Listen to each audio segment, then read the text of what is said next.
الحمدللہ الصلاۃ والسلام علی رسول اللہ اما بعد فاعوذ باللہ من الشیطان الرجیم بسم اللہ الرحمن الرحیم رب اشرح لی سوری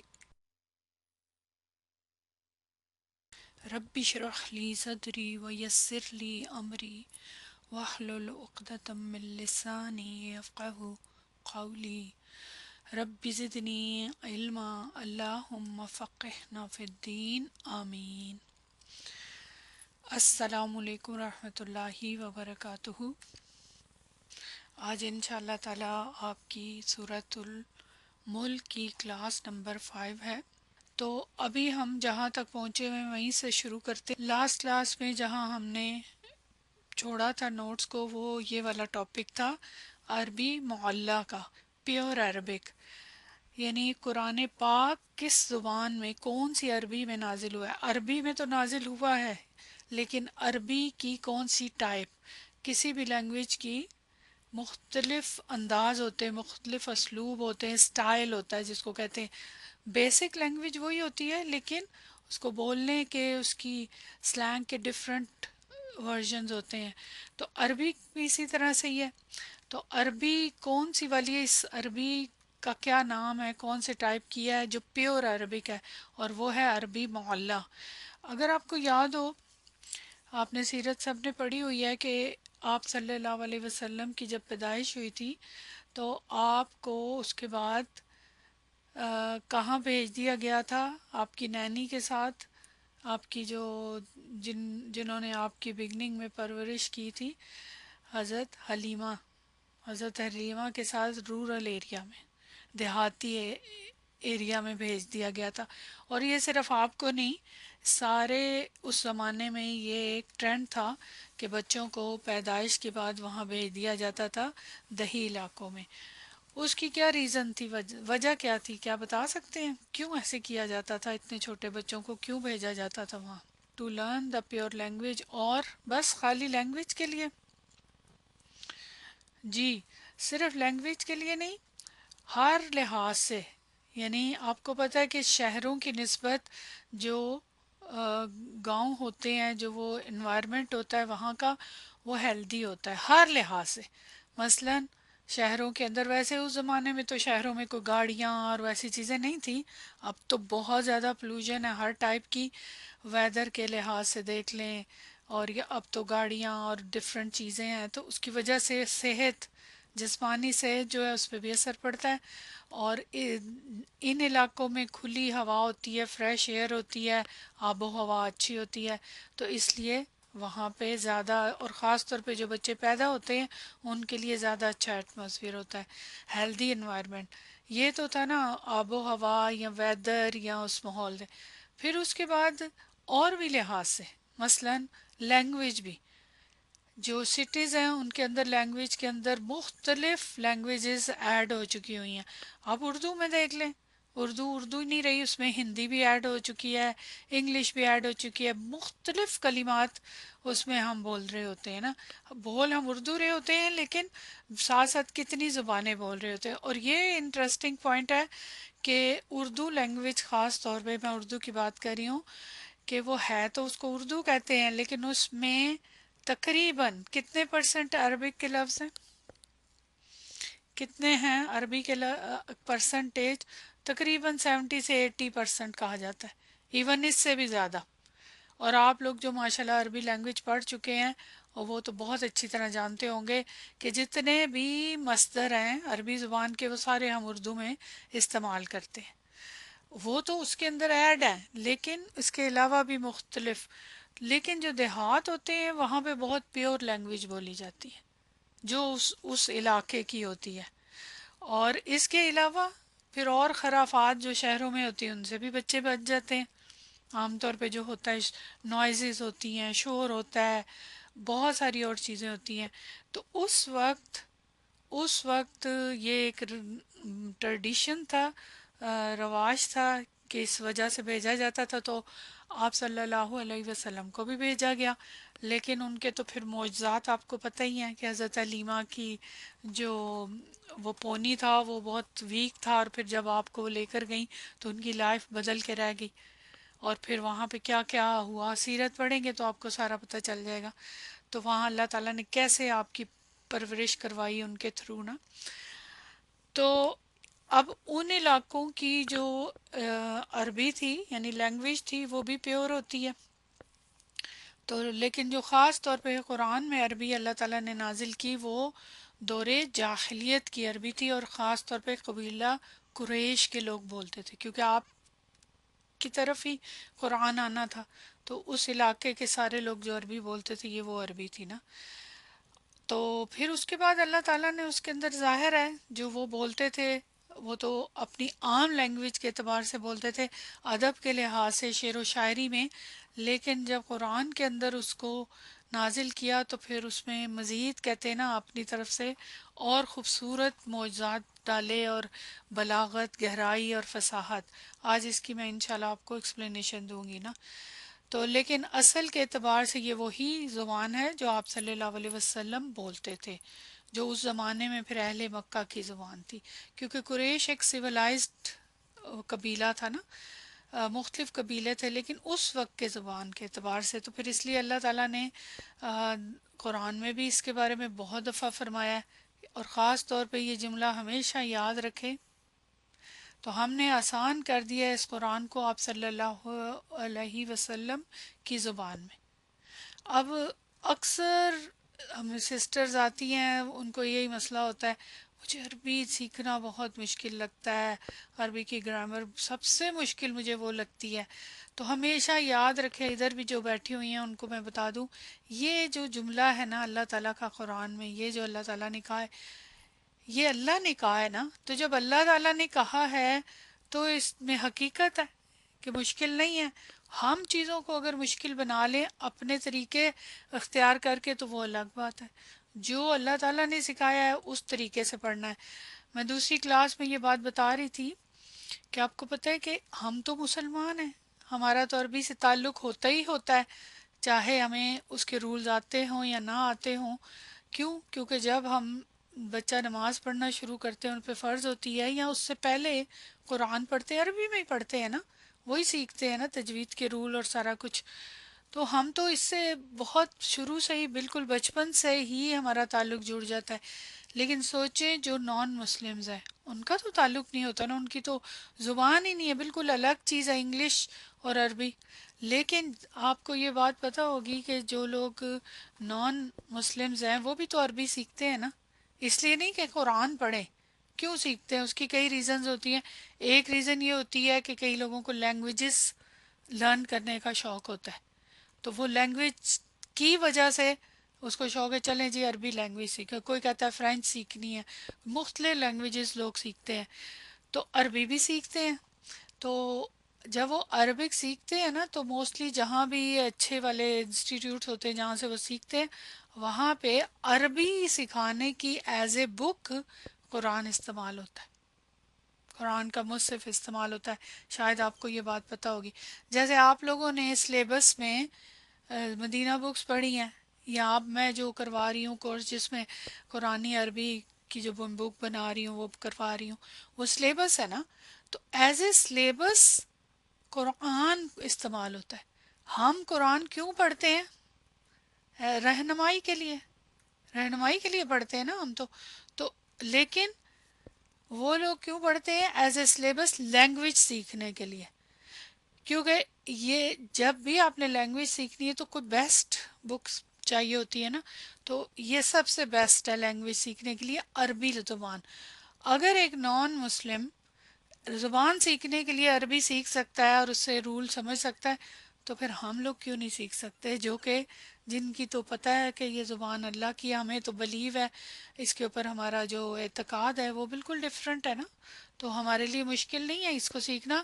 بس تھوڑا سا ہم نے ایک مائنڈ سیٹ بنا لیا ہوتا ہے پہلے سے ہی کام کرنے سے پہلے ہمارے اوپر ایک انگزائٹی آ جاتی ہے اور وہ سنی سنائی یا تھوڑی بہت مشکلات پیش آتی ہیں جس کی وجہ سے ہم بن جاتے ہیں. تو یاد رکھیں آپ کے پاس چوائس نہیں ہے. آپ نے اللہ سے تعلق جوڑنا ہے, اللہ کی رسی تھامنی ہے, اور اللہ کی رسی قرآن ہے, حدیث ہے. تو پھر آپ کو ضروری ہے کہ لینگویج سیکھیں, چاہے آہستہ آہستہ سیکھیں, کسی طرح بھی سیکھیں انشاءاللہ تعالی. اچھا, یہ بات تھی نا کہ عربی زبان کے حوالے سے, اور یہ جو جملہ ہے میں یہ آپ کو بتانا چاہتی تھی کہ یہاں اللہ تعالیٰ نے خود ہی فرما دیا ہے. پھر دیکھ لیں حضرت عمر رضی اللہ تعالیٰ عنہ کی میں نے لاسٹ ٹائم ان کا کال کوٹ کیا تھا کہ عربی زبان چونکہ اس زمانے کی زبان ہے تو پھر اس لیے اشعار میں بہت زیادہ وہ والی چیزیں استعمال ہوئی ہیں. تو یہ ساری بات آپ کے دماغ میں آ جانی چاہیے کہ جو ادبی لینگویج کا جو ادب ہوتا ہے نا, وہ اصل میں اس کے اندر لینگویج ہوتی ہے. تو وہی چیزیں جو ادب ہیں, آپ کہیں گے کہ ہمارا اشعار سے کیا تعلق عربی کے, لیکن قرآن کے اندر سب کچھ ہے. قرآن کے اندر اللہ تعالیٰ نے نثر بھی, شاعری کا انداز بھی ہے, نثر کا انداز بھی, سب ہے. سٹائل ہے نا اس کا, ایک اسپیشل اسلوب ہے, وہ انشاءاللہ بھی آگے جا کے آپ کو میں بتاتی ہوں. پھر اس کے بعد اللہ تعالیٰ نے کہا کہ قرآن صرف عربی ہی نہیں ہے, خالی عربی لینگویج نہیں ہے, عربی مبین. مبین کا کیا میننگ ہوتا ہے؟ واضح, روشن, جو بالکل ظاہر ہو, جس میں کسی قسم کی ابہام نہ ہو, تو مبین. تو عربی مبین, اللہ تعالیٰ نے عربی کی صفت یہ بتائی ہے نا, یعنی نہایت ہی واضح ہے یہ, اس کے اندر کسی قسم کی کوئی ایسی چیز نہیں کہ جو کلیئر نہ ہو نا, تو وہ ہے. جس کا ہر لفظ صاف اور جس کا ہر اسلوب اپنے مخاطبین کے لیے ایک مانوس اسلوب ہے. اسلوب کا لفظ بار بار استعمال ہوگا, رائٹ. اسلوب کا لفظ جو ہے نا, اس کو سمجھ لیں تاکہ آپ کو پتہ چل جائے. اسلوب کا کیا میننگ ہوتا ہے کہ اس والے کلام کا اسلوب جب ہم کہتے ہیں, کیا میننگ ہوتا ہے؟ سٹائل. حالانکہ یہ عربی کا لفظ ہے, اردو کا لفظ ہے, لیکن اب کئی ایسے الفاظ ہیں جو ہمیں اردو میں نہیں آتے لیکن اس کا انگلش میں ہمیں سمجھ آ جاتی ہے. اب سٹائل کا لفظ جو ہے سب کو پتہ ہے, یا انداز, انداز اردو میں کہہ سکتے ہیں. یہ سارے ہی عربی کے لفظ ہیں لیکن بہرحال یہ میننگ ہے نا. تو اسلوب بہت زیادہ استعمال ہوگا, تو اسلوب کا مطلب ہے کہ اس لینگویج کا انداز, سٹائل, ٹھیک. پھر یہاں دیکھ لیں اس کے لیے بلسان عربی مبین, کہ یہ جو زبان ہے یہ نہایت ہی صاف عربی زبان ہے. تو یہ اللہ تعالیٰ نے ایک اور جگہ فرمایا. اس کے بعد آگے آ جائیں نیکسٹ, قرآناً عربین, کہ ایسے قرآن کی صورت میں جو عربی زبان میں ہے, جس کے اندر کوئی ٹیڑھ نہیں, اس لیے وہ اللہ کے عذاب سے بچیں. یہ آیت کا حصہ ہے نا. اچھا, اب آپ نے نوٹ کیا 2-3 آیات میں قرآن کے ساتھ عربی کا لفظ ہے. کیا آپ بتا سکتے ہیں کہ پورے قرآن میں عربی کتنی مرتبہ قرآن کی صفت جو ہے عربی آئی ہے؟ کہ قرآن کون سا قرآن؟ عربی. یہاں پہ آپ کے سامنے یہ آیات ہے, اب یاد رکھیے گا, ابھی خود ہی کاؤنٹ کیجئے گا. قرآناً عربین, نمبر 1 جو آیت ہے وہ سورہ یوسف میں ہے. یہ جب آپ مدینہ بک کرتے تھے تو یہ آیت آپ سنا بھی کرتے تھے ہر کلاس سے پہلے. اِنَّا أَنزَلْنَاهُ قُرْآنًا عَرَبِيًّا لَعَلَّكُمْ تَعْقِلُونَ. ذرا معنی دیکھیں, ہم نے اس کو یعنی قرآن کو, یہاں پہ قرآن کا لفظ نہیں آیا, اسے نازل کیا ہے عربی قرآن بنا کے, اسے سے مراد کی قرآن کو, تاکہ تم لوگ اسے اچھی طرح سے سمجھ سکو. اب اندازہ کریں لا اللہ, لا اللہ کا میننگ کیا ہے استزراء کے لیے, کہ تاکہ تم سمجھو. تاکہ کا میننگ کہ عربی میں بنایا تاکہ تم سمجھو کہ آسان ہے. تو پھر ہم نے اس کو کیوں مشکل بنایا ہوا ہے؟ سوچیں ذرا تھوڑی دیر کے لیے. نہیں. اس کے بعد یہاں دیکھیں وَقَذَلِكَ أَنزَلْنَاهُ حُكْمًا عَرَبِيًّا, اور اسی طرح ہم نے اس کو اس طور پہ نازل کیا کہ عربی زبان میں خاص حکم ہے. یہاں بھی استعمال ہو رہا ہے. پھر اس کے بعد یہاں دیکھیں وَهَذَا لِسَانٌ عَرَبِيٌّ مُبِينٌ, یہ آلریڈی آپ دیکھ چکے. پھر آگے دیکھیں سورہ 20 کی آیت نمبر 113, یہاں بھی دیکھ لیں وَقَذَلِكَ أَنزَلْنَاهُ قُرْآنًا عَرَبِيًّا. پھر آگے ہم نے اسے اور اس میں طرح طرح کے ڈراوے بیان کر دیے تاکہ لوگ پرہیزگار بنے. جب سمجھیں گے عربی میں تب پرہیزگار بنیں گے نا. اور پھر اس کے علاوہ ان کے لیے نصیحت پیدا کر دی اللہ نے. اس کے بعد آگے دیکھیں یہاں پہ مزید دوبارہ سیم عربی مبین لیکن دوسری صورت کے اندر شامل ہوا ہے، دوسری صورت میں آیا یہ. پھر اس کے بعد یہاں دیکھیں یہ بھی 39:28 میں قرآن عربین. پھر یہاں دیکھیں قرآن عربین، ٹھیک ہے، جس کی آیات صاف صاف بیان کی گئی ہیں، صاف صاف، یعنی ایسا قرآن جو عربی زبان میں ہے. اچھا اس کے بعد دیکھیں آگے سیم، یہ دیکھیں 42 آیت میں وَكَذَلِكَ أَوْحَيْنَا إِلَيْكَ قُرْآنًا عَرَبِيًّا، اور اسی طرح ہم نے آپ کی طرف عربی زبان میں قرآن کی وحی کی. یہ دیکھ لیں یہاں بھی 43 میں آ رہا ہے. پھر اس کے بعد یہاں لسانً عربیًا. چلیں اب آپ کاؤنٹ کریں ذرا، پھر آپ کو یاد رہے گا انشاءاللہ. نمبر 1 دیکھ لیں سورہ یوسف کی، نمبر 2، نمبر 3، نمبر 4، 5، 6، 7، 8، 9، 10. 10 ٹائم قرآن میں قرآن کی صفت جو آئی ہے وہ کیا آئی ہے؟ عربی. 10 دفعہ مختلف انداز میں ہوا ہے لیکن عربی کا لفظ ساتھ آیا ہے نا. تو اب سوچیں کیوں آیا ہے، بار بار یہ بات بیان کی جا رہی ہے، بتائی جا رہی ہے عربی قرآن عربی قرآن. اور پھر کئی جگہوں پہ آ رہا ہے کہ بالکل کلیئر ہے، کوئی اس کے اندر ٹیٹ نہیں ہے، کوئی مشکل نہیں ہے، صاف ہے، مبین ہے. ٹھیک ہے، تو یہ خاص عربی زبان کی اہمیت ہے. اور جو عرب سے ان کے ہاں تو پھر آپ کو پتہ ہی ہے کہ زبان کی کیا اہمیت تھی. اور یہ بات میں آپ کو بتا چکی ہوں کہ جس طرح سے مختلف معجزات اللہ تعالیٰ نے دیے مختلف پیغمبروں کے اوپر، تو قرآن ایک معجزہ ہے. اب وہی بات ہے کہ ایز اے بک بچپن سے ہم پڑھ رہے ہوتے ہیں، ہم سوچتے بھی نہیں کہ یہ معجزہ ہے. معجزے کا لفظ آتے ہی ایک ویژولائز چیز چاہیے ہوتی ہے جس سے ہمیں کچھ ہٹ کے جو عام چیز سے جو ہم نہ کر سکیں وہ اپنی نظر آئے. جیسے موسیٰ علیہ السلام کے معجزات، حضرت عیسیٰ علیہ السلام کے معجزات. تو ان قوموں کو اس وقت جس قسم کا وہاں پہ چیزیں چل رہی تھی اسی قسم کے معجزات دیے گئے.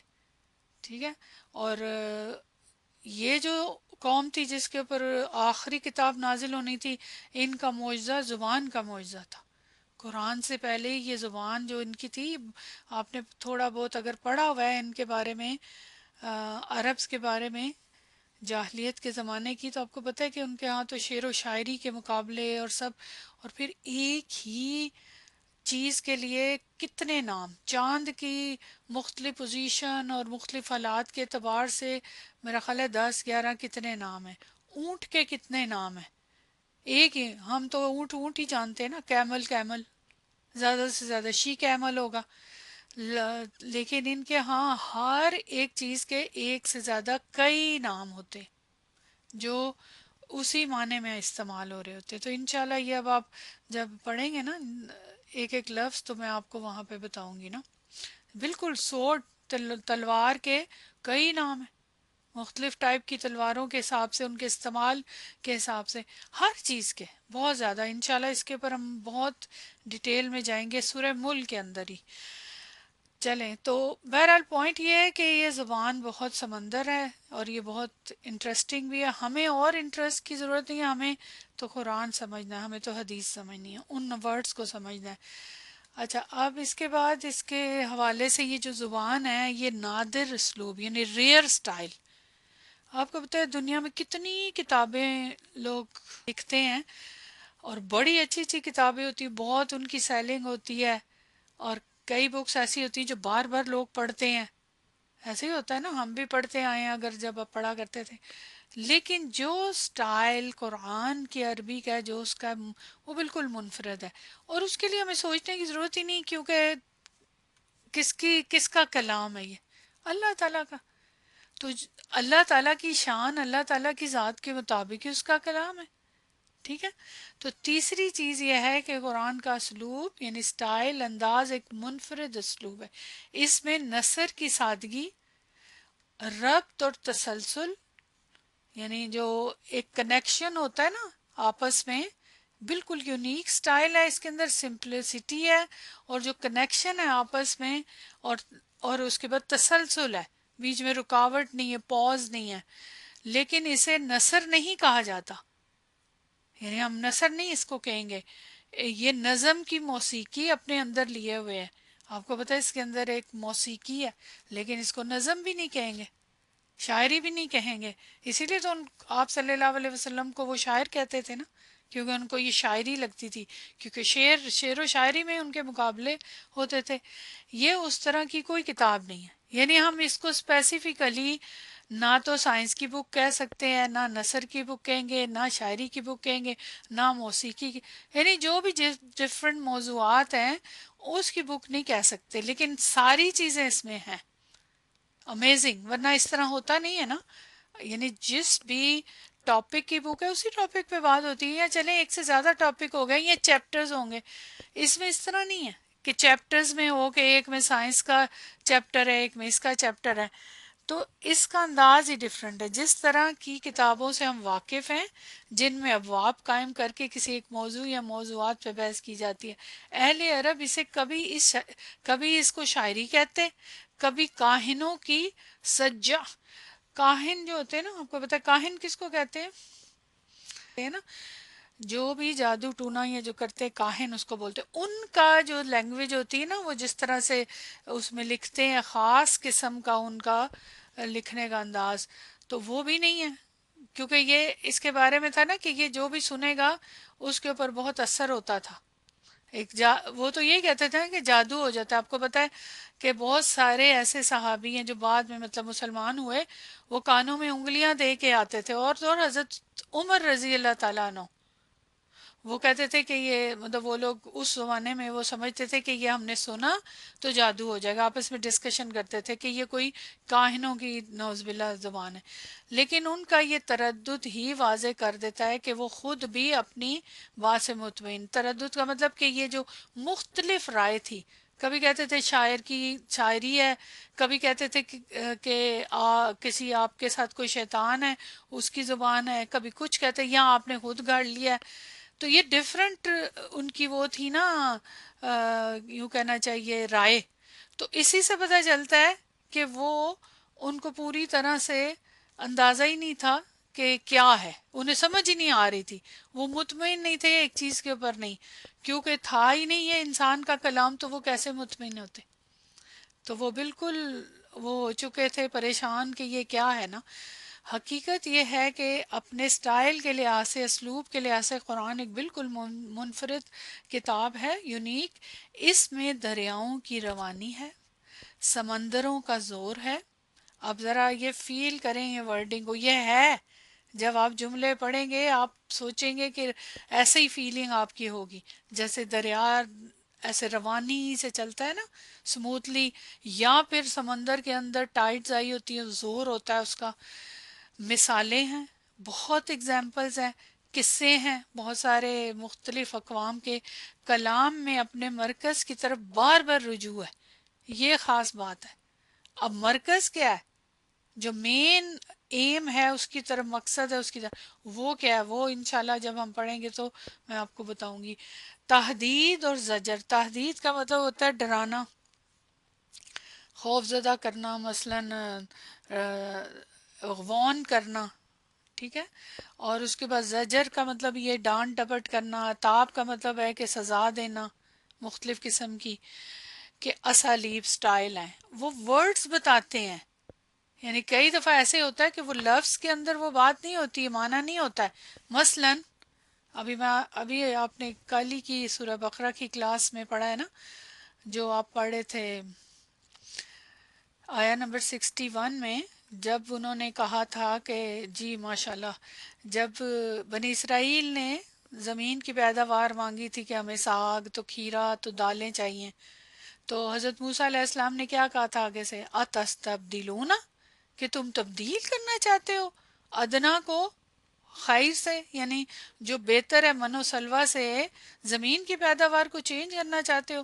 تو وہاں پہ جو تعجب اور غصے کا اظہار تھا، ڈانٹ کا، وہ کس والے لفظ سے تھا بتائیں؟ جو سورہ بقرہ کے اسٹوڈنٹ ہیں کون سے والا کلمہ بتا رہا تھا؟ کوئی لفظ تھا وہاں پہ؟ کوئی لفظ نہیں تھا، صرف حمزہ. حمزہ الاستفہام اس کو بولتے ہیں. حمزہ جو کوشچن کے لیے، انگلش میں کیا ہوتا ہے اس کے لیے؟ اس کی ٹرانسلیشن اردو میں ہوتی ہے کیا، اور انگلش میں کیا ہوتی ہے؟ وٹ.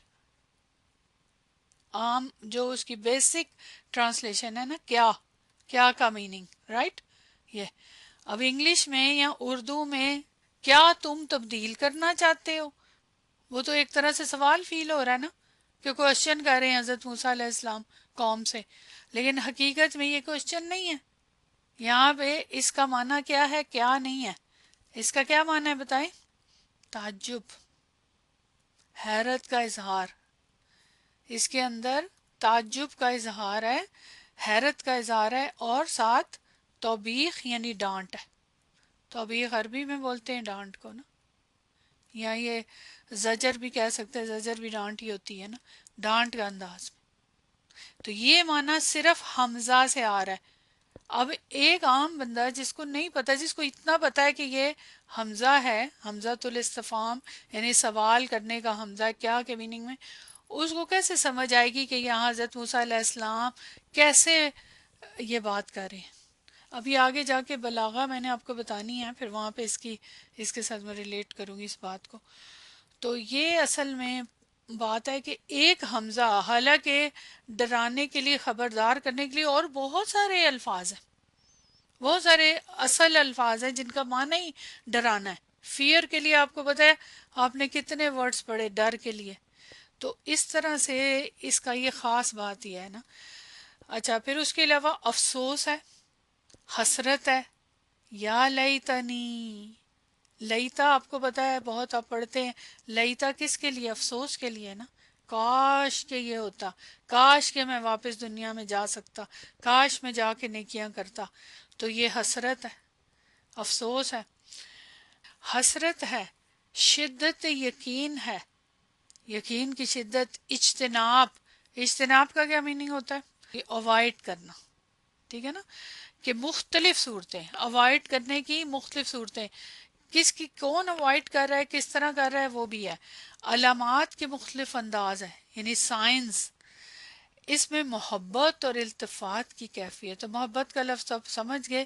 التفات کا کیا مطلب ہوتا ہے؟ رجحان، یعنی انکلائن کرنا کسی کی طرف، ٹھیک ہے، کسی کی طرف انکلائن کرنا. اور غضب کے موقعوں پر دریاؤں کے دل جس سے دہل جائیں. اس قسم کیا کلام ہے، اور خاص طور پہ آخری پارہ، اس کے اندر تو دیکھیں نا صورتیں کیا ہیں، اتنے اس کے اندر دل دہلانے والی مختلف قسم کی صورتیں ہیں. وہ طوفان کا سماں ہے کہ آدمی ان میں بالکل کھو کے رہ جاتا ہے. اس کے اسلوب کی یہی خصوصیات ہیں جن کے پیش نظر اللہ تعالیٰ نے آگے فرمایا. اب یہ آیت دیکھ لیں، اس کے اندر کیا الفاظ اللہ تعالیٰ نے استعمال کیے، ذرا نوٹ کریں. لو انزلنا ھذا القرآن علی جبل، ان کے دل پتھر سے بھی زیادہ سخت ہیں. ورنہ حقیقت یہ ہے کہ، اب یہ پورا کا پورا جو جملہ ہے نا، یہ پیچھے جو سیاق و سباق ہے وہ ہے، یہاں پہ آیت کے اندر نہیں ہے اس کا، یہ اس کی کوئی ٹرانسلیشن. یہاں سے شروع ہوتا ہے لو انزلنا، اگر اس قرآن کو ہم کسی پہاڑ پر اتار دیتے، یعنی پہاڑ پر نازل کرتے. آپ صلی اللہ علیہ وسلم کے دل پہ نازل کیا ہے، لیکن پہاڑ پر کرتے تو تم دیکھتے کہ وہ اللہ کی خشیت سے دب جاتا. لَرَأَيْتَهُ خَاشِعًا مُتَصَدِّعًا مِنْ خَشْیَةِ اللَّہِ، اللہ کی ڈر سے، اللہ کے خوف سے وہ پہاڑ جو ہے وہ ریزہ ریزہ ہو جاتا، پھٹ جاتا. اور آگے اللہ تعالیٰ کہتے ہیں کہ یہ مثالیں ہم لوگوں کو اس لیے سناتے ہیں کہ وہ غور کریں. اب یہاں کیا مثال دی اللہ تعالیٰ نے، کیا مثال ہے اس آیت کے اندر بتائیں. یہ جیسے ابھی میں آپ سے پوچھتی ہوں نا بیچ بیچ میں، اسی طرح انشاءاللہ سورہ ملک بھی پڑھیں گے کہ آیت کے اندر سے آپ لوگ بتائیں گے، سوچیں گے، تاکہ آپ کے دماغ جو ہے وہ چلنے لگے. کس چیز کی کیا مثال دی ہے سمجھانے کے لیے؟ شاباش، ویری گڈ. جی دیکھیں نا، یہ اب پہاڑ پر نازل کرنا اور پہاڑ پھٹ جائے، یعنی ریزہ ریزہ ہو جائے، یہ اس کی مثال دی ہے کہ یہ قرآن جو ہے اتنا جلال والا ہے، اس کے اندر اتنا جلال ہے کہ پہاڑ چونکہ ایسی چیز ہے جو دنیا میں اگر ہم دیکھیں مضبوطی کے لحاظ سے، اسٹرانگنیس اور اس کے لحاظ سے، اور اس اپنے حجم کے لحاظ سے، بڑا پہاڑ جو ہوتا ہے، چھوٹا بھی ہو پہاڑ پہاڑ ہی ہے، پہاڑ سر کرنا آسان تو نہیں ہوتا نا، تو وہ کتنا مضبوط ہوتا ہے. یعنی اللہ کی زبان اگر پہاڑ کے اوپر نازل کرے اور پہاڑ جو ہے وہ ریزہ ریزہ ہو جائے، بگ اینڈ اسٹرانگ، ایگزیکٹلی، تو وہ کتنا مضبوط. اور کئی پہاڑ چٹانیں جو ہیں، خاص طور پہ جو چٹانوں والے پہاڑ ہوتے ہیں وہ تو اور بھی مضبوط ہوتے ہیں نا. کچھ پہاڑ جو ہوتے ہیں نا بھربھرے ہوتے ہیں، مٹی سے بنے ہوتے ہیں، اور اس کا آپ کہاں دیکھا ہوگا آپ لوگوں نے، جب آپ انشاءاللہ عمرے پہ یا حج پہ جاتے ہیں، مکہ سائڈ پہ اگر آپ پہاڑ دیکھتے ہیں تو بالکل ڈیفرنٹ ہے وہاں پہ، سخت. اور اسی لیے وہاں کے لوگوں کے دل بھی اسی طرح سخت ہے، وہاں کا لوگوں کا انداز بھی اسی طرح کرخت ہے. اور جو مدینہ منورہ سائڈ پہ ہیں وہ بالکل ڈیفرنٹ ہے، ان کا کلر بھی ڈیفرنٹ ہے اور وہاں کے لوگ بھی ڈیفرنٹ ہے. سبحان اللہ.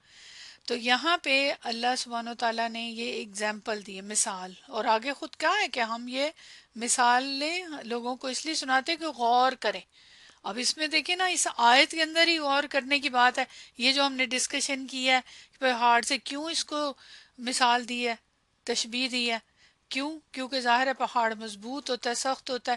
اس سے کیا نتیجہ نکلا کہ اللہ کا یہ جو قرآن ہے، اس کا کلام ہے، اس کے اندر کیا ہے.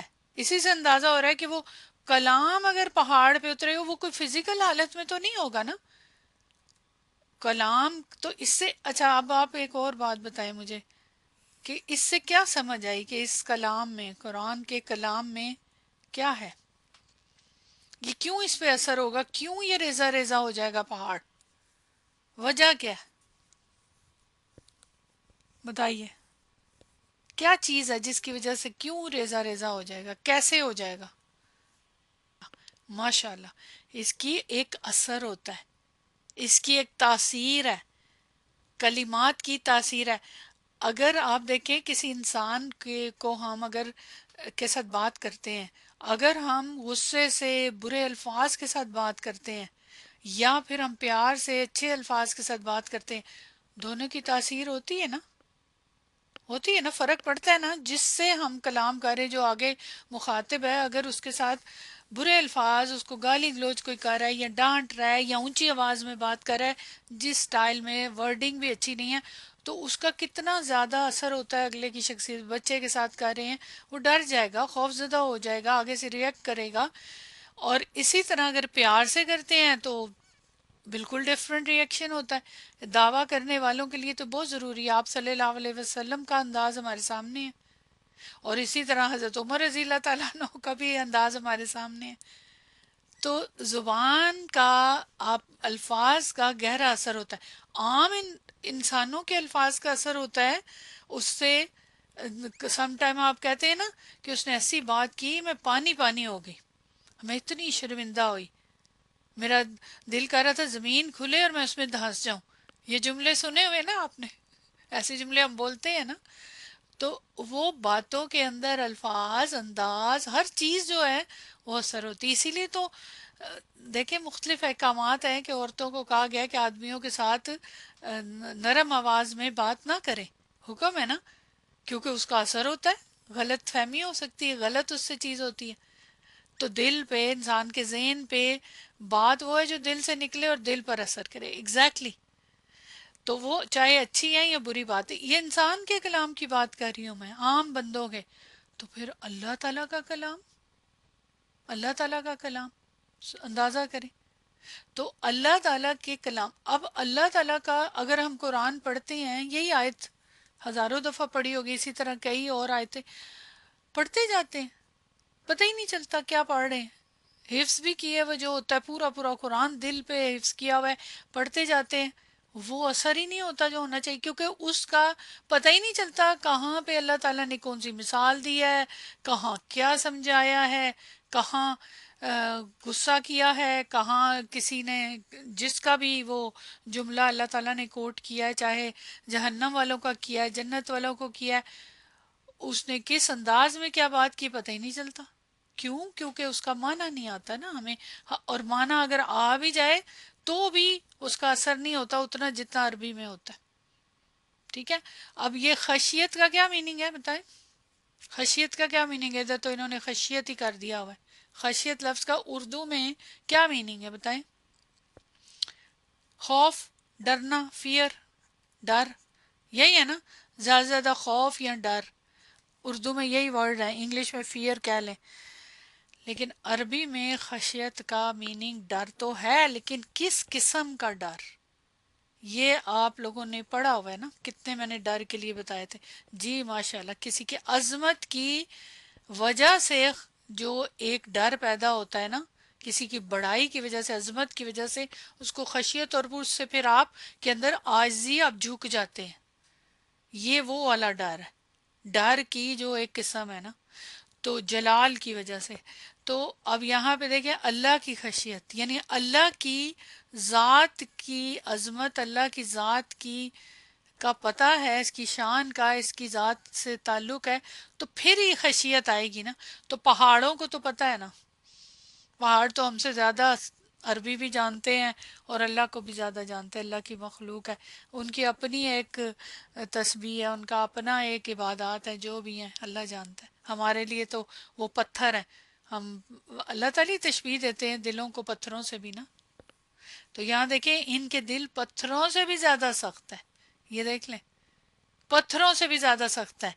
یہاں یہ تشبیہ ہے کہ پتھر جو ہیں، یہ اب اس کے سیاق و سباق میں الحشر ہے، نام بھی دیکھیں الحشر. تو اس کے سیاق و سباق میں پڑھیں گے جن کے ساتھ تشبیہ دے رہے ہیں ان کے دلوں کے ساتھ دے رہے ہیں کہ جو پہاڑ ہیں وہ ریزہ ریزہ ہو جاتے ہیں، ان کے دل نہیں ریزہ ریزہ ہوتے، ان پہ کوئی اثر نہیں ہوتا. اور یہ سچ ہے، یہ سچ ہے نا، کیونکہ پہاڑ کو اللہ کی عظمت کا پتہ ہے. ہم انسانوں کو نہیں پتا اللہ کی عظمت کا. ہم ریچول طور پہ زندگی گزار رہے ہیں، رسومات کے طور پہ، ایکسرسائز کے طور پہ ساری عبادات اور شریعت کی چیزیں زیادہ تر ہمارے یہاں کی جا رہی ہیں. تو پہاڑ جانتے ہیں، اس لیے وہ ریزہ ریزہ ہو جاتے ہیں. انسان کے دل نہیں جانتے. اور یہی اسی وجہ سے کہا گیا ہے کہ کئی لوگ ہیں جو قرآن دن رات پڑھیں گے اور حفظ بھی کریں گے، لیکن ان کے حلق سے نیچے نہیں جائے گا. حلق سے نیچے کہاں جانا چاہیے؟ یہاں، یہیں سے تو اثر ہوتا ہے.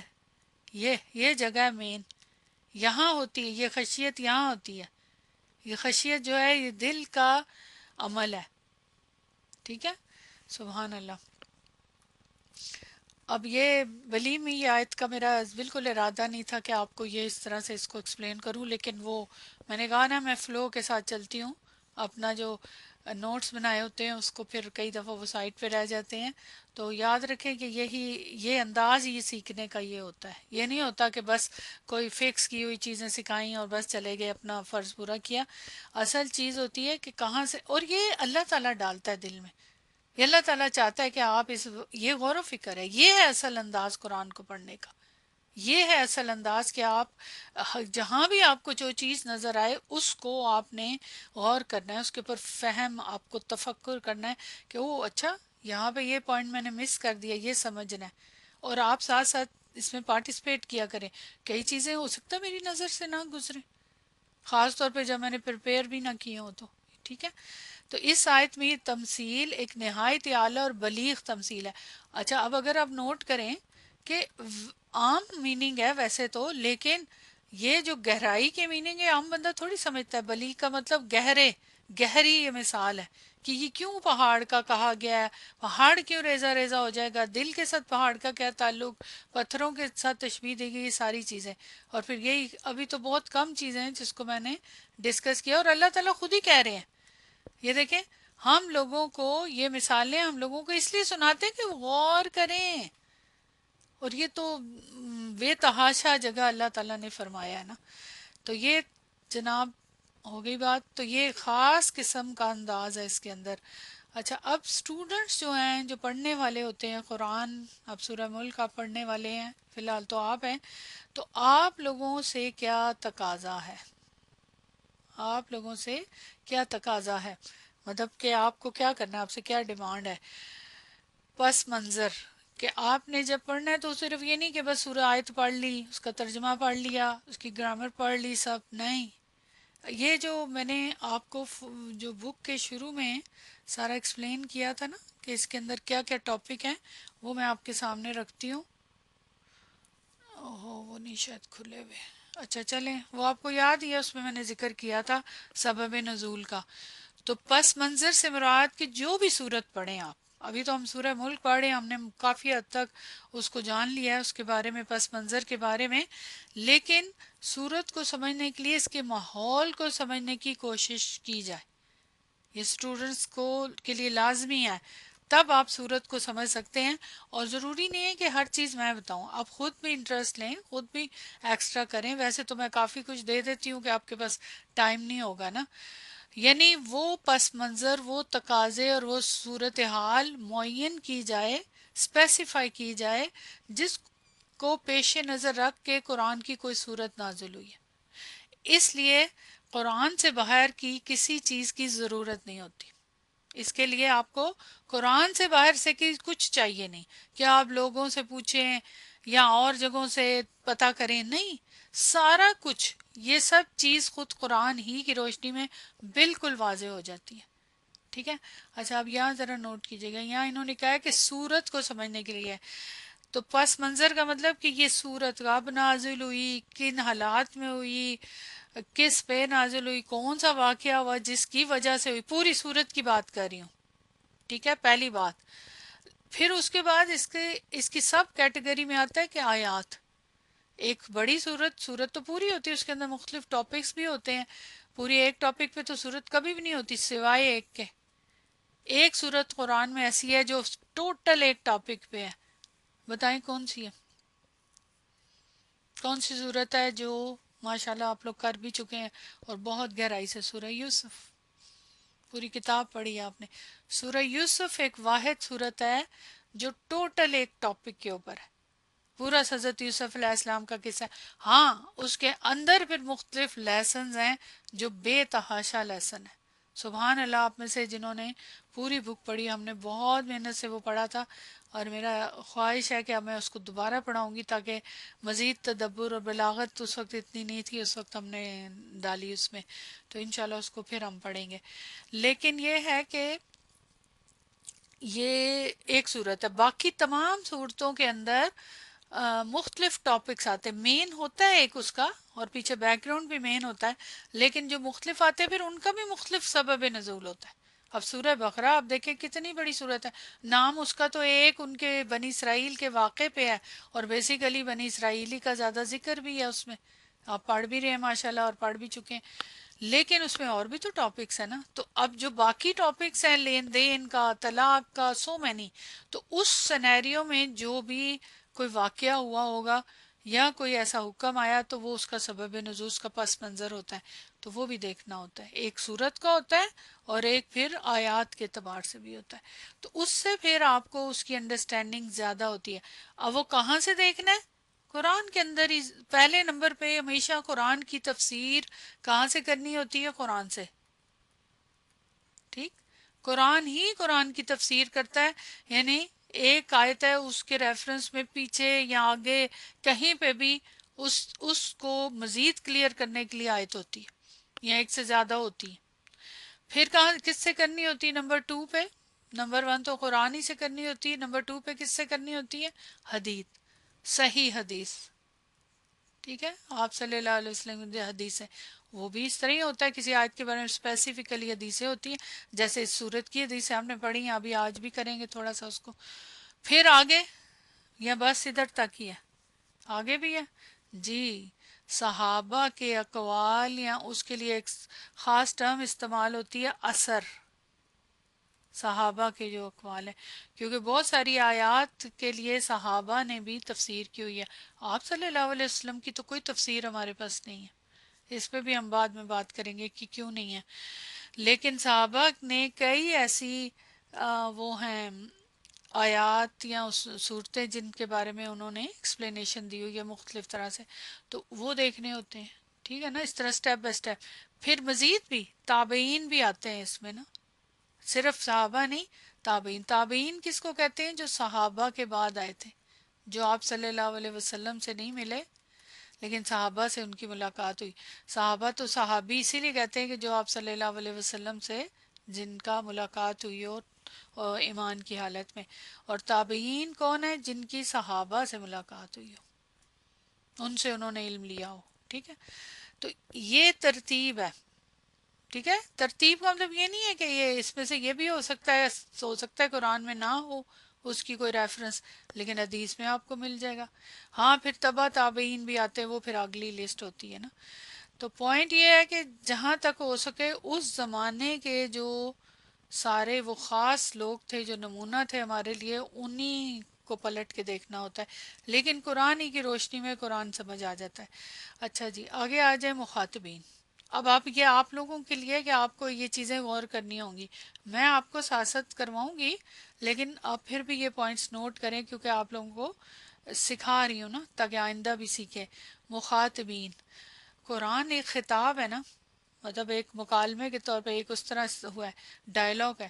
تو اس کے اندر کوئی نہ کوئی کسی نہ کسی سے تو ڈائلاگ چل رہا ہے نا، چاہے وہ حاضر میں ہے، چاہے غائب میں ہے، چاہے کیسے بھی ہے نا، جمع میں ہے، واحد میں، جیسے بھی ہے. تو آپ خود قرآن کے اشارات سے پس منظر کو سمجھنے کی کوشش کریں. جب آپ یہ جان لیں گے کہ کلام کن لوگوں کو خطاب کر رہا ہے، جن لوگوں کو خطاب کر رہا ہے ان میں سے کن کی طرف اس کا خطاب براہ راست ہے اور کن کی طرف بلا واسطہ ہے. ایسے بھی ہوتا ہے کبھی کبھی خطاب جس کو خطاب کیا جا رہا ہے وہ ڈائریکٹلی کیا جا رہا ہے لیکن یہ اس کے لیے نہیں ہے، کسی اور کے لیے. جیسے وہ ہمارے ہاں ایک کہاوت بنی ہوئی ہے نا کہ سناتی بہو کو کہتی بیٹی کو. ویسے تو پنجابی کی ہے کہاوت، میں نے اس کو ٹرانسلیٹ کیا، اس کا وہ مزہ ہی نہیں رہا. اسی لیے کہتے ہیں نا ایک لینگویج سے دوسری لینگویج میں جب کرتے ہیں نا ٹرانسلیٹ، تو مزہ ہی نہیں آتا. تو کہندی نو نو سناندی کہندی تی نو سناندی نو نو. یہ پنجابی میں ہے، پنجابی والے سمجھ گئے ہوں گے کہ بیٹی کو کہہ رہی ہے، ڈانٹ ٹپٹ کر رہی ہے، لیکن حقیقت میں بہو کو سنا رہی ہے انڈائریکٹلی. یہ میں نے اس لیے آپ کو اگزامپل دی ہے کہ آپ کو آئیڈیا ہو. تو اللہ تعالیٰ بھی اس طرح کرتے ہیں. سم ٹائم اس طریقے سے انداز ہے، کہا جیسے آپ صلی اللہ علیہ وسلم کو جا رہا ہے لیکن کہنا ان کے ذریعے کسی اور کو بتایا جا رہا ہے، بلا واسطہ اس کا مطلب ہے. یا اور بھی طریقے، جیسے اس وقت کے لوگوں کو کہا جا رہا ہے، یہود سے کہا جا رہا ہے لیکن ہمارے لیے بھی میسج ہے. یہ تو پھر انشاءاللہ جب ہم آیات پڑھیں گے بتاؤں گی، بہت مزہ آتا ہے. It's so interesting. آپ کا دل کرتا ہے کہ بس آپ پڑھتے جائیں قرآن کو. جب اس طرح آپ کو سمجھنے آنے لگتا ہے نا تو آپ کا دل لگ جاتا ہے، اور آپ کا کہتے ہیں نا دل کھب جاتا ہے، لگ نہیں جاتا، کھب جاتا ہے پھر. تو اس طرح ہوتا ہے. تو خود بخود کلام کا سارا نظام، جو سٹائل ہے، جو ترتیب ہے، آپ کے سامنے بے نقاب ہو جائے گا خود بخود، کھلنے لگے گا، اس کے اوپر سے پردے ہٹنے لگیں گے. یہ ساری باتیں خود کلام کے اندر بول رہی ہوتی ہیں. اب کلام کے اندر کیسے بول رہی ہوتی؟ صرف لفظوں سے نہیں بولتی. کیسے بولتی ہیں بتائیں؟ اور کیا چیزیں ہوتی ہیں جو بول رہی ہوتی ہیں لفظوں کے علاوہ؟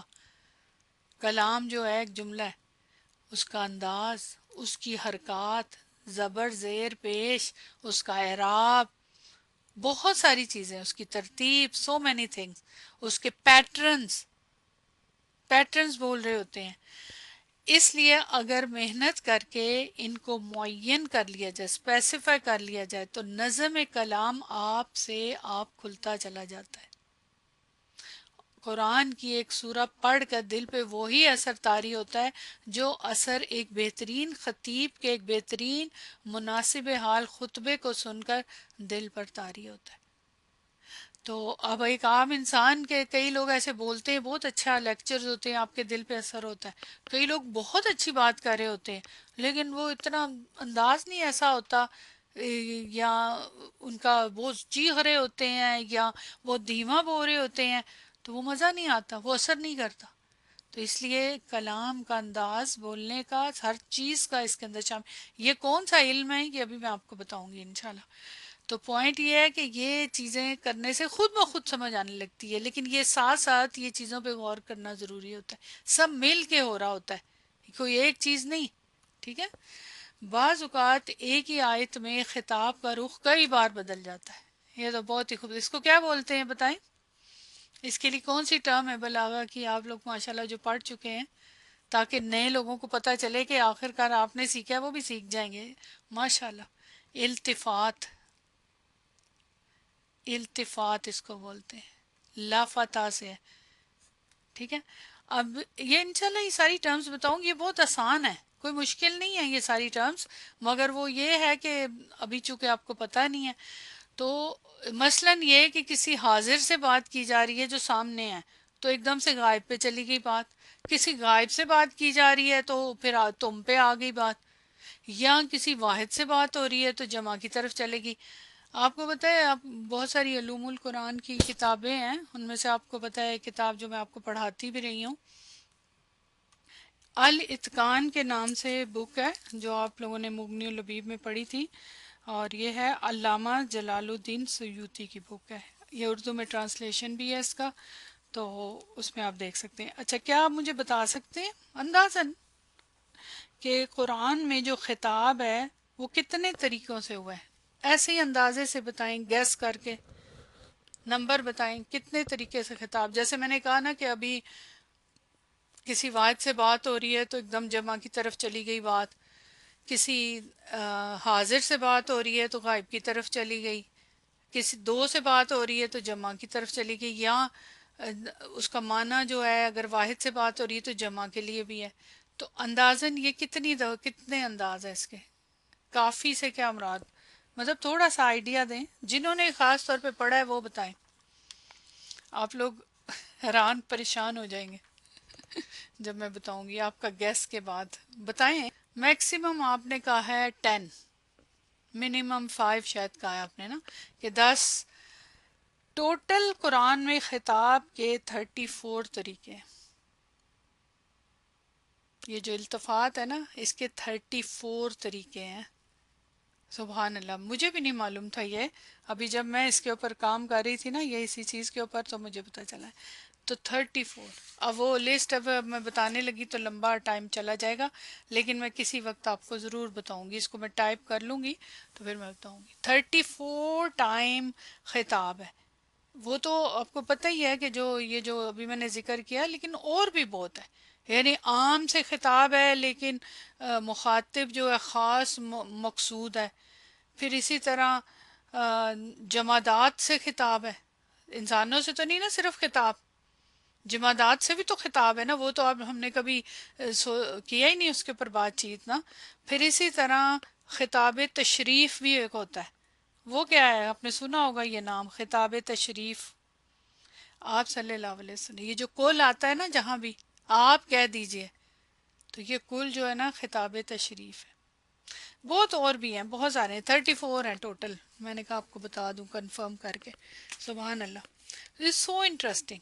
اور پھر جب بدل جاتا ہے نا خطاب، وہ بہت مزے کی بات ہوتی ہے کہ یہ بات تو اس سے ہو رہی تھی، اب ایک دم سے اللہ تعالیٰ اس طرف کیوں چلے گئے، یہ کیا ہے. تو یہ ساری چیزیں بلاغت میں آ جاتی ہیں نا. پھر تو بعض اوقات ایک ہی آیت میں خطاب کا رخ کئی بار بدل جاتا ہے. ابھی مسلمان مخاطب تھے، ابھی خطاب مشرکین سے ہو گیا. ایک تو یہی دیکھ لیں ٹائپ. ابھی اہل کتاب سے بات ہو رہی تھی، کلام کا رخ اچانک مسلمانوں کی طرف پلٹ گیا. یہی تغیر یعنی جو چینج ہے واحد اور جمع کے صیغوں میں بھی ہوتی ہے. واحد سے جمع، جمع سے واحد، تثنیہ، اس طرح. ابھی اللہ تعالیٰ کی طرف سے بات ہو رہی تھی کہ دفتن جبرائیل امین کی طرف سے ہونے لگی. ابھی جبرائیل امین کی زبان سے خطاب جاری تھا، ابھی رسول صلی اللہ علیہ وسلم کی زبان پہ جاری ہو گیا. سبحان اللہ. تو یہ مختلف ٹائپ کے انداز ہے. غرض یہ کہ جس طرح خطیب اپنے لب و لہجے کی تبدیلی، اپنے چشم و ابرو کی گردش، یعنی آنکھوں کی، اور یہ جو آئی بروز جو ہوتی ہیں اس کی گردش. آپ کو پتہ ہے کئی لوگ اپنی آئی بروز بہت یوز کرتے ہیں، ایسے اوپر نیچے ادھر ادھر، تو وہ بھی چینج ہوتی ہیں غصے میں یا جس طریقے سے بھی نا. اور جو لوگ دیکھ رہے ہوتے ہیں، بات ہو رہی ہوتی ہے، تو یہ چیزیں جو چینج ہو رہی ہوتی ہیں، آنکھوں کی انداز، سب چیزیں، اور شاندار کلام کی تبدیلیوں سے اپنے مخاطبین کلام کے دوران میں تبدیل کرتا رہتا ہے۔ جو اچھا خطیب ہوتا ہے وہ اپنے چہرے پہ بھی امپریشن لاتا ہے، دکھ کے بھی، خوشی کے بھی، اور آنکھوں سے بھی، آنکھوں میں چمک بھی آتی ہے، آئی امپریشن سے ایگزیکٹلی۔ اسی طرح قرآن مجید میں بھی خطاب لحظہ بہ لحظہ بدلتا رہتا ہے۔ اب سوال پیدا ہوتا ہے، خطیب تو سامنے ہوتا ہے، وہ تو اگر آپ ویڈیو دیکھ رہے ہیں یا سامنے بیٹھے اس کی تو آنکھیں بھی دیکھ رہے ہیں، آپ ساری اس کا انداز دیکھ رہے ہیں، لیکن قرآن کی زبان تو اللہ تعالیٰ کی زبان ہے، یا جبرائیل علیہ السلام کچھ کہہ رہے ہیں، یا اللہ تعالیٰ کہہ رہے ہیں، یا آپ صلی اللہ علیہ وسلم سے کہلوایا جا رہا ہے، ان کو تو ہم نہیں دیکھ سکتے نا ویژولی۔ تو پھر یہ چیزیں کیسے فیل کریں گے کہ وہ کیا ان کا انداز ہے، ان کی آنکھوں سے غصہ ٹپک رہا ہے، محبت ٹپک رہی ہے، کیا ہے، بتائیں کیسے پتہ چلے گا؟ یہی چیز ہے اصل میں اس کا سٹائل۔ یہ پھر مختلف قسم کے رولز، مختلف قواعد ان ورڈنگز کے اندر جو ہیں، کچھ گرامر کے رولز ہوتے ہیں، کچھ بلاغہ کے رولز، کچھ اور رولز، سارے لغت، معنی، سب چیزیں ملا کے نا، تو وہ پھر آپ کو وہاں تک پہنچائیں گی۔ وہ پھر آپ کو بتائیں گی کہ اس والی آیت میں یہاں پہ اللہ تعالیٰ غصے میں ہے، یا پیار سے بات کر رہے ہیں، یا کچھ کنوے کر رہے ہیں، کیا کر رہے ہیں، سارے ایکسپریشن وہیں سے پتہ چل جائیں گے۔ سبحان اللہ۔ لہٰذا یہ ضروری ہے کہ قرآن کی شرح اور تفسیر میں اس کو پوری اہمیت دی جائے، اور ہر مقام پہ یہ طے کیا جائے کہ خطاب کا ماخذ یعنی سورس مثال کے طور پہ مطلب کیا ہے۔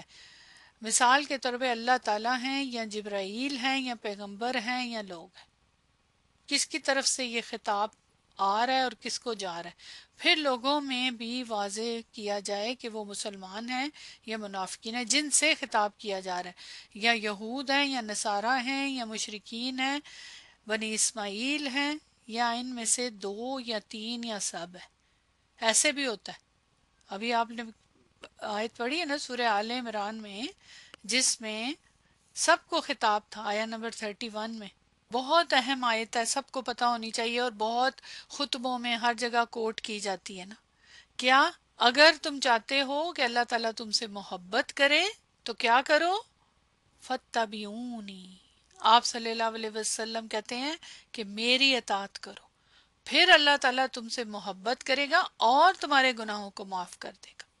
یہ آیت، یہ بڑی اہم آیت ہے، سب کو پتہ بھی ہوگی، بہت کوٹ کی جاتی ہے۔ اب اس کے اندر جو خطاب ہے کس کو کہا جا رہا ہے؟ کہ اگر تم کہتے ہو کہ تم محبت کرتے ہو، یہ ایکچولی اس کی بیک گراؤنڈ بتا رہی ہوں، تو اب کس کو کہا جا رہا ہے کہ اطاعت کرو؟ کیا صحابہ کو کہا جا رہا ہے؟ وہ تو کرتے تھے اور محبت بھی کرتے تھے، اطاعت بھی کرتے تھے۔ کیا یہود کو کہا جا رہا ہے؟ کیا مشرکین کو کہا جا رہا ہے؟ کس کو کہا جا رہا ہے؟ تو وہاں پہ سب کو الگ الگ ہم نے ڈسکس کیا تھا کہ سبھی کو کہا جا رہا ہے، لیکن کیسے کہا جا رہا ہے، کس انداز میں کہا جا رہا ہے؟ مشرکین تو نہ اللہ کو مانتے تھے، وہ تو بتوں کی پوجا کرتے تھے، نہ آپ صلی اللہ علیہ وسلم کو، تو ان کو کیسے کہا جا رہا ہے کہ اگر تم محبت کرتے ہو، اگر تم کہتے ہو کہ تم محبت کرتے ہو؟ تو وہ اس کا بھی ایک پوائنٹ ہے وہاں پہ کہ کس طرح سے یہ بات ہے۔ تو اس پوائنٹ یہ ہے کہ یہ چیز بڑا خوبصورت معنی دیتی ہے، اور پھر آپ کا دل میں اتر جاتی ہے کہ اوہ، یہ تو سوچتا بھی نہیں انسان کہ اچھا ایسے بھی ہے بات، کہ دو یا تین سب کو خطاب ہے۔ پھر ان میں التباس، اچھا التباس بھی بہت اہم ٹرم ہے جو استعمال ہوتی ہے خاص طور پہ حدیث میں بھی۔ التباس کا مطلب لبسا سے ہے، اس کا مطلب ہوتا ہے الجھاؤ کسی کو، جیسے انہوں نے چینج کر دی نا بک، بعد میں انہوں نے مختلف جو کتابیں ہیں ان کو سب کو چینج کر دیا نا، تو اس کے اندر پھر کنفیوژن پیدا ہو گئی ہے نا، الجھاؤ پیدا ہو کہ کون سی بات صحیح ہے کون سی غلط ہے، جیسے بائبل، تورات، ساری کتابیں جو کلام ان کے اندر چینج۔ تو التباس کا مطلب یہ ہوتا ہے الجھاؤ، یعنی اس کے اندر التباس ہے۔ تو وہ کہتے ہیں کہ پھر ان میں التباس بھی ہوگا، نبی صلی اللہ علیہ وسلم کو خطاب کر کے در حقیقت امت کو خطاب کیا جائے گا، یعنی الجھن ہوگی، سمجھ نہیں آئے گی سم ٹائم کہ کس کی طرف ہے، تو وہ پھر آہستہ آہستہ آپ کو کلیئر ہو جاتا ہے۔ اسی طرح بظاہر خطاب آپ سے ہوگا لیکن کلام کا رخ قریش سرداروں کی طرف ہوگا، اندازہ کریں، یہود نصارہ کی طرف، چونکہ سورہ ملک آپ کو پتہ ہے مکہ میں ہے تو اس لیے آپ کو یہ پالا پڑے گا اس والے ٹاپک پہ۔ قرآن مجید میں اس کی مثالیں جگہ جگہ موجود ہیں، لہٰذا یہ ضروری ہے کہ پوری توجہ کے ساتھ ان میں امتیاز کیا جائے، یعنی ان کو انڈیکیٹ کیا جائے اور بالکل معین کر کے اسپیسیفائی کر کے یہ بتایا جائے کہ کلام کا رخ فی الواقع کس طرف ہے، اور اس کے بغیر قرآن کا مدعا صحیح طریقے پر واضح نہیں ہو سکتا۔ یعنی اس وقت کس کی طرف ہے، پہلے مخاطبین کون ہے، کس سے بات ہو رہی ہے، کس کو سنائی جا رہی ہے، اور اس کے بعد کون ہے، اس کے بعد کون ہے، اور آخر تک کون ہے۔ تو یہ سارا ٹاپک ہے، یہ آپ اسٹوڈنٹ کے لیے ضروری ہے کہ وہ سمجھے، ظاہر ہے میں آپ کو سکھاؤں گی۔ پھر اس کے بعد یہ بڑا اہم ٹاپک ہے عام اور خاص، یہ کہ اس کے عام اور خاص میں امتیاز کرنا۔ قرآن میں یہ اسلوب جگہ جگہ اختیار کیا گیا، بظاہر الفاظ عام ہیں لیکن سیاق و سباق کا مطلب سمجھ رہے ہیں نا، کہ دلالت یعنی ریفرنس، دلیل پوری قطعیت کے ساتھ واضح کر دیتی ہے۔ یعنی ویسے تو پتہ نہیں چلتا، لیکن اوپر سے ایسے آپ کو جنرل لگ رہا ہوتا ہے، لیکن وہ بعد میں آپ کو بالکل کلیئر کر دیتی ہے، واضح کر دیتی ہے کہ اس میں مراد عام نہیں ہے۔ مثلا قرآن الناس کہتا ہے، قرآن کے بعد الناس کا لفظ استعمال۔ اب الناس کا جو لفظ ہے اس کا کیا میننگ ہے؟ انسان، ٹھیک ہے نا؟ لیکن ساری دنیا کا تو کیا ذکر، بارہا اس میں عرب کے سب لوگ بھی اس کے پیش نظر نہیں۔ اس کا مطلب یہ نہیں ہے کہ پوری دنیا کے انسان، جب الناس کا لفظ آئے تو اس کا مطلب یہ نہیں ہے کہ سارے دنیا کے انسان۔ اب یہ آیت کے اعتبار سے پتہ چلے گا کہ وہاں پہ کون سے لوگوں کی، صرف عرب کے نہیں بلکہ ایک خاص طبقہ مراد ہوتا ہے، ہمیشہ نہیں، کبھی کبھی۔ پھر اس کے بعد ایک چھوٹی چھوٹی سی، بہت ہی چھوٹی چھوٹی اگزامپلز ہیں، یہ لاسٹ پیج ہے آپ کا۔ وَعَلَى الدِّينِ كُلِّهِ، تمام مذاہب پر، یہ پارٹ ہے۔ اب یہ کہا گیا تمام مذاہب پر، تمام دین پر کی تعبیر اختیار کرتا ہے، لیکن اس سے دنیا کے سب ادیان مراد نہیں ہیں۔ سم ٹائم جس ٹاپک پہ بات ہو رہی ہے، جس دین کی، یعنی مثلاً اہل کتاب کی بات ہو رہی تو وہی مراد ہے۔ لگتا لفظ سے لگ رہا ہے کہ تمام دین، کلو سے میننگ یہی سمجھ آتی ہے نا، کل کا مطلب ہوتا ہے آل، تو لیکن حقیقت میں یہ نہیں، یہ پھر ہمیں خود ہی دیکھنا ہوتا ہے۔